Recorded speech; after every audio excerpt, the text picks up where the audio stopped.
भोजपुरी फिल्मों के सुपरस्टार रवि किशन और मनोज तिवारी भोजपुरी फिल्म इंडस्ट्री में कभी एक दूसरे के घोर कॉम्पिटिटर्स थे।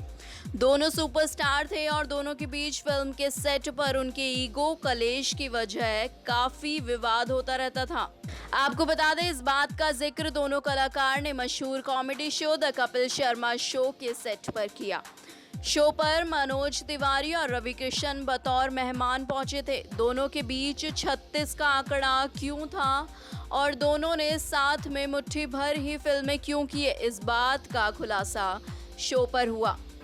मनोज तिवारी ने कहा कि जब ये रवि किशन सुपरस्टार था तो हमें कुछ समझता ही नहीं था।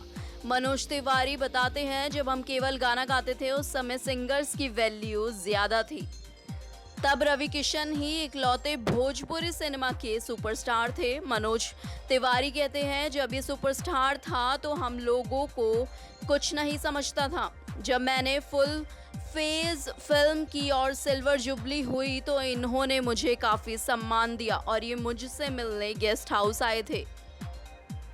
मनोज तिवारी की बात पर रवि किशन कहते हैं कि ये एक नंबर के झूठे हैं। जब सुपरस्टार था तो ये क्राउड में लाल स्वेटर पहनकर खड़े थे। तब प्रोड्यूसर ने कहा था, इनसे फिल्म में गाना गवाना चाहिए कि नहीं, ये भोजपुरी के लोकप्रिय सिंगर हैं। रवि किशन कहते हैं, तब मैं मुंबई में रहता था लेकिन इनका नाम सुना था। मैंने प्रोड्यूसर से इनको गाने के लिए कहा था।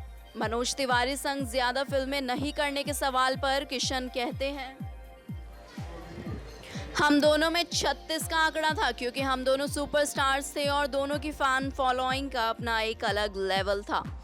इनको अपने हिसाब से स्क्रिप्ट चाहिए थी और मुझे अपने हिसाब से। रवि किशन की बात में अपनी बात जोड़ते हुए मनोज तिवारी कहते हैं कि स्क्रिप्ट क्या होनी चाहिए तो फिल्म साइन करने से पहले देख ही लेनी चाहिए थी,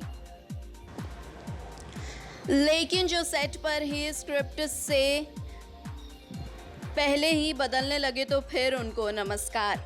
मनोज तिवारी की बात पर रवि किशन कहते हैं कि डिबेट ये था कि मैं सिनेमा का छात्र था और सिनेमा को पढ़कर आया था। हम दोनों में ईगो कलेश होता था। रवि किशन आगे कहते हैं कि कुछ प्रोड्यूसर्स हमसे 2-4 फिल्में लड़ झगड़ कर करवाए भी तो उन फिल्मों में काफ़ी विवाद हुआ। आपको बता दें, कभी भोजपुरी फिल्मों में एक दूसरे के घोर कॉम्पिटिटर्स रहे मनोज तिवारी और रवि किशन आज एक ही पार्टी से सांसद है। जी हाँ, दोनों अब एक अच्छे दोस्त हैं। रवि किशन गोरखपुर से सांसद है और वो अपने संसदीय क्षेत्र में भी भोजपुरी फिल्म सिटी बसाने की कोशिश में लगे हुए हैं। नेक्स्ट 9 लाइव की रिपोर्ट के साथ मैं हूं कनिष्का शर्मा।